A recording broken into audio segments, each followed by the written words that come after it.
पवित्र यूकरिस्त क्रिस्तीय जीवन का आधार यानी क्रिस्तीय जीवन का स्रोत और उसका शिखर लक्ष्य कहा जाता है, क्योंकि कलीसिया के द्वारा ईश्वर हम पर यह रहस्य प्रकट किए हैं कि प्रभु यीशु ख्रिस्त शरीर और रक्त, आत्मा और ईश्वरीयता के साथ संपूर्ण प्रभु पवित्र यूकरिस्त के रूप में उपस्थित है।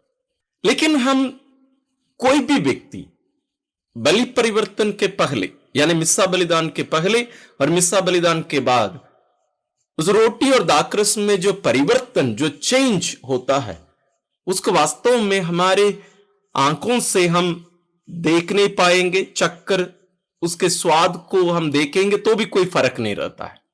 लेकिन ऐसी बहुत सारी ऐसी घटनाएं घटी हैं दुनिया में, वास्तव में सबसे भी ज्यादा प्रमाणित घटनाएं हैं जिनको पवित्र यूकरिस्तीय चमत्कार, अंग्रेजी में यूकरिस्टिक मिरेकल्स कहा जाता है। ये ऐसे बहुत सारे हुए हैं, सबसे भी ऊपर। आज हम इसको समझेंगे कि ये पवित्र यूकरिस्तीय चमत्कार होता क्या है और ये सबसे भी ऊपर जो चमत्कार हुए हैं उनका जो सामान्य बातें हैं, जो कॉमन बातें हैं, उनमें से 7 बातों पर हम विचार करेंगे। उन 7 महत्वपूर्ण बातों पर विचार करने के पहले हम इस बात को समझ लेते हैं कि यह पवित्र यूकरिस्तीय चमत्कार होता क्या है। पवित्र मिस्सा बलिदान के समय बलि परिवर्तन होता है। जब हम सभी विश्वासी घुटने टेकते हैं, पुरोहितगण अपने दोनों हाथों को रोटी और दाखरस के ऊपर रखकर प्रार्थना करते हैं। आप उन प्रार्थनाओं को ध्यान से सुनेंगे, जैसे आप यहां स्क्रीन में देख सकते हैं। वहां हम पिता से मांग करते हैं कि पिता इन रोटी और दाखरस को पवित्र आत्मा की शक्ति से अपने पुत्र प्रभु यीशु में परिवर्तित कर दे। और उस समय से लेकर वास्तव में वो रोटी नहीं, स्वयं प्रभु यीशु हैं। प्रभु यीशु ख्रिस्त, जैसे मैंने थोड़ी देर पहले कहा, शरीर और रक्त, आत्मा और ईश्वरीयता के साथ संपूर्ण प्रभु, वास्तविक रूप से, सच्चे रूप से, तात्विक रूप से यानी सब्सटैंशियली प्रेजेंट। लेकिन यहां हम बाहरी जो रूप है उसमें कोई परिवर्तन को देखते नहीं हैं। हम बलि परिवर्तन के बारे में या तत्व परिवर्तन के बारे में, जिसको हम अंग्रेजी में ट्रांसब्स्टैंशिएशन कहते हैं, उसके बारे में हम इसके पहले 2-3 वीडियोस बनाए हैं। उनका लिंक हम डिस्क्रिप्शन में दे रहे हैं, आप जरूर उनको देखिए ताकि इस बात को, इस रहस्य को आप समझ पाए। हर मिस्सा बलिदान में चमत्कार होता है, लेकिन बाहरी रूप से, जिसको फिलोसॉफिकली एक्सीडेंट्स कहा जाता है, यानी हम अपनी 5 इंद्रियों से जिन बातों को हम देख सकते हैं उस रोटी के बारे में, उन सबको एक्सीडेंट्स कहा जाता है। वास्तव में हर विषय या हर बातों के लिए सामान्य है।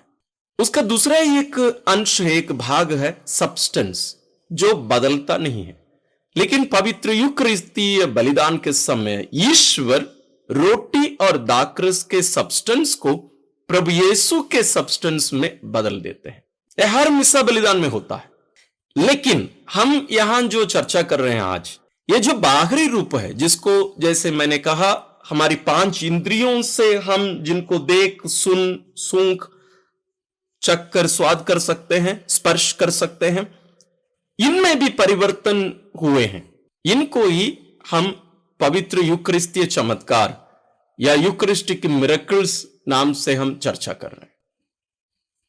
तो इस बात को ध्यान में रखिएगा, आप कंफ्यूज मत होइए। आप ये मत सोचिए कि जब ये बाहरी रूप में परिवर्तन नहीं होता है तो वो पवित्र यूकरिस्त प्रभु यीशु नहीं है, ये मत सोचिएगा, बिल्कुल नहीं।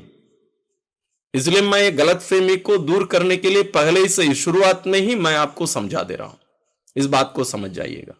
तो आइए हम आगे की बातों को, यानी जैसे मैंने कहा, इस दुनिया में सबसे भी ज्यादा पवित्र यूकरिस्तीय चमत्कार की घटनाएं, यानी बाहरी जो रूप हैं, उसके रंग हैं, उनमें परिवर्तन आए हैं, उनके बारे में हम विचार करेंगे। ये 7 बातें कौन सी हैं उसको हम पहले से ही देख लेते हैं, उसके बाद हम विस्तार रूप में उन पर मनन करेंगे। पहला है रोटी और दाखरस का मांस और रक्त में बदलना। दूसरा है मांस और रक्त के मानव हृदय से संबंधित होना। तीसरा है ये भी रक्त समूह का मिलना, यानी ये भी ब्लड ग्रुप का होना। चौथा है मांस और रक्त का ताजगी से भरा होना, यानी फ्रेशनेस। पांचवा है वैज्ञानिक परीक्षण द्वारा प्रमाणित होना, यानी साइंटिफिकली प्रूवन।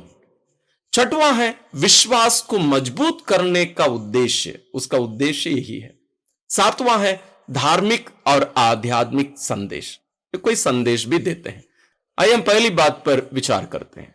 पहली बिंदु है रोटी और दाखरस का मांस और रक्त में बदलना।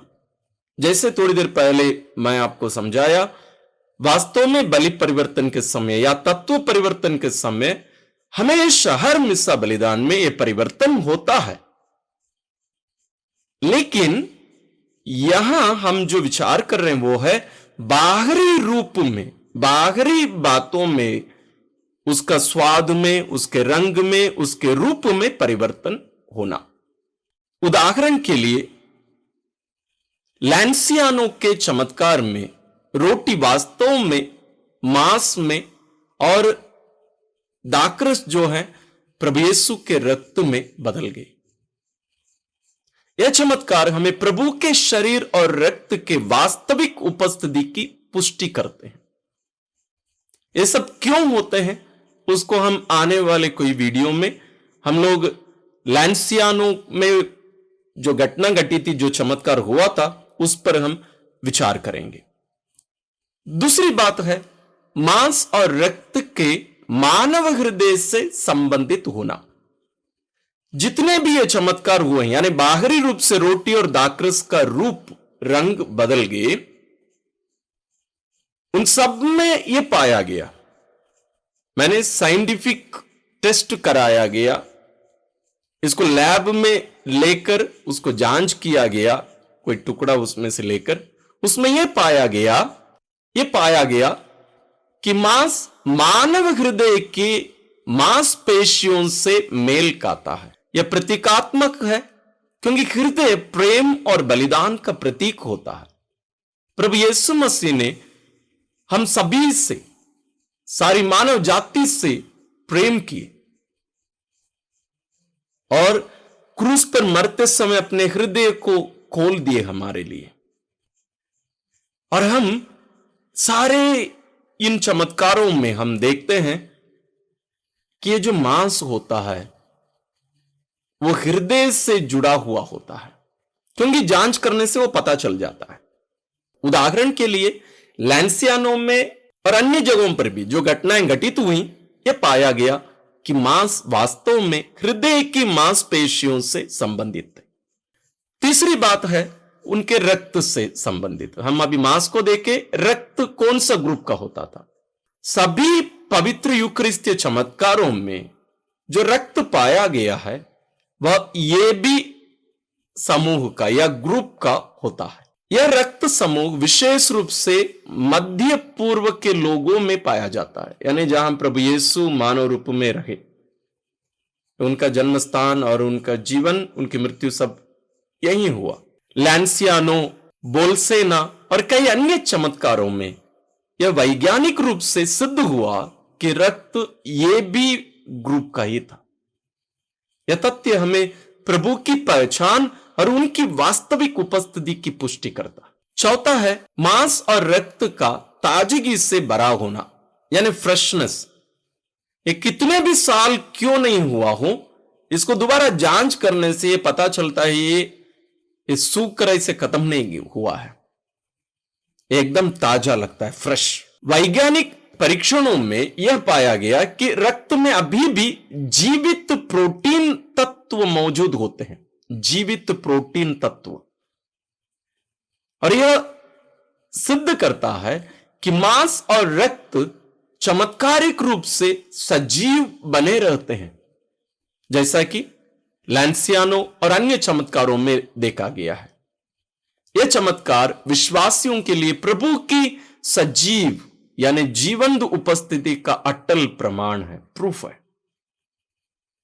पांचवी बात है वैज्ञानिक परीक्षण द्वारा प्रमाणित।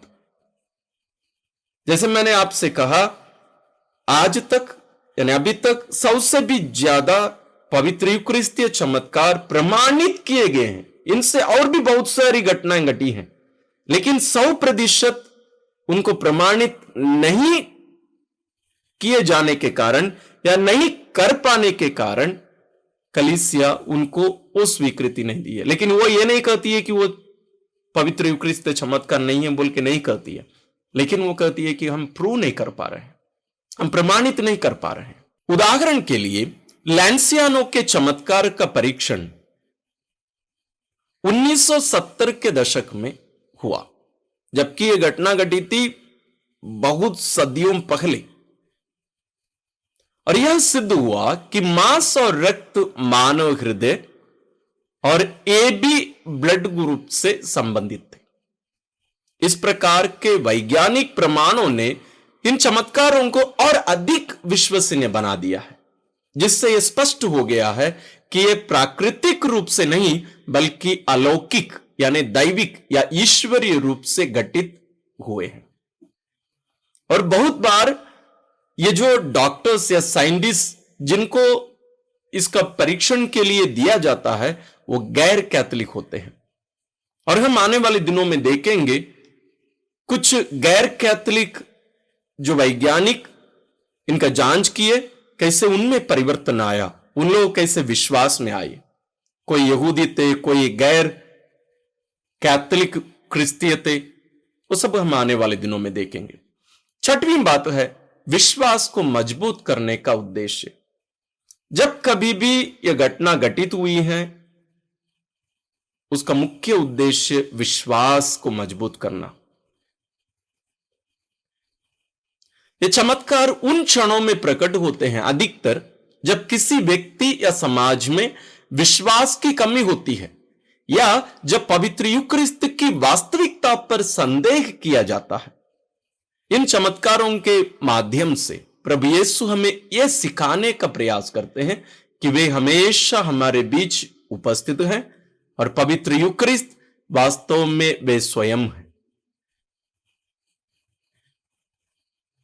सातवीं बात है धार्मिक और आध्यात्मिक संदेश। इसके द्वारा कुछ संदेश भी दिए जाते हैं। यह चमत्कार हमें प्रभु यीशु की उपस्थिति, उनका प्रेम और बलिदान के महत्व को गहराई से समझने में मदद करते हैं। यह हमें यह सिखाते हैं कि हमें पवित्र यूकरिस्त में पूर्ण विश्वास और श्रद्धा रखनी चाहिए, क्योंकि यह हमारे विश्वास का केंद्र है। इन चमत्कारों का संदेश यह है कि ईश्वर का प्रेम आनंद है और पवित्र यूकरिस्त में या पवित्र यूकरिस्त के रूप में वह हमें हर दिन अपना प्रेम और आशीर्वाद प्रदान करते हैं। इसलिए कलीसिया पवित्र यूकरिस्त को हमारे जीवन का केंद्र बताती है, या हमारे जीवन का स्रोत और शिखर या लक्ष्य है। अंत में इसका निष्कर्ष क्या होना चाहिए? प्रिय दर्शकों, हमने अब तक इस वीडियो में दुनिया भर के पवित्र यूकरिस्तीय चमत्कारों में पाए जाने वाले 7 सामान्य बातों पर हमने चर्चा की। ये चमत्कार हमें यह सिखाते हैं कि प्रभु यीशु की उपस्थिति हमारे बीच कितनी गहन और वास्तविक है। जैसे उन्होंने कहा, दुनिया के अंत तक मैं तुम्हारे साथ हूं। ये केवल एक आध्यात्मिक उपस्थिति नहीं बल्कि शारीरिक तात्विक उपस्थिति। पवित्र यूकरिस्त के माध्यम से हमें उनका प्रेम और बलिदान अनुभव करने का अवसर मिलता है। इतना ही नहीं, हम उनके साथ एक कर दिए जाते हैं पवित्र कम्युनियन के द्वारा। आइए हम इन चमत्कारों से प्रेरणा लेकर अपने विश्वास को और मजबूत करें और प्रभु यीशु के प्रति, ईश्वर के प्रति, विशेष रूप में पवित्र यूकरिस्त में उनकी वास्तविक उपस्थिति को हम जाने, पहचाने, अपने विश्वास को हम प्रकट करें। ईश्वर हम सबों को विशेष आशीष और अनुग्रह प्रदान करें। जैसे शुरू में भी मैंने कहा, पवित्र यूकरिस्त से संबंधित हम बहुत सारे वीडियोस बनाए हैं। उनका प्लेलिस्ट का लिंक मैं डिस्क्रिप्शन में दे रहा हूं। उस लिंक को आप क्लिक करेंगे तो आपको उसके अंतर्गत सारे वीडियोस मिल जाएंगे। आप उनको देखिए और विश्वास में मजबूत हो जाइए। ईश्वर आप सबों को विशेष आशीष और अनुग्रह प्रदान करें।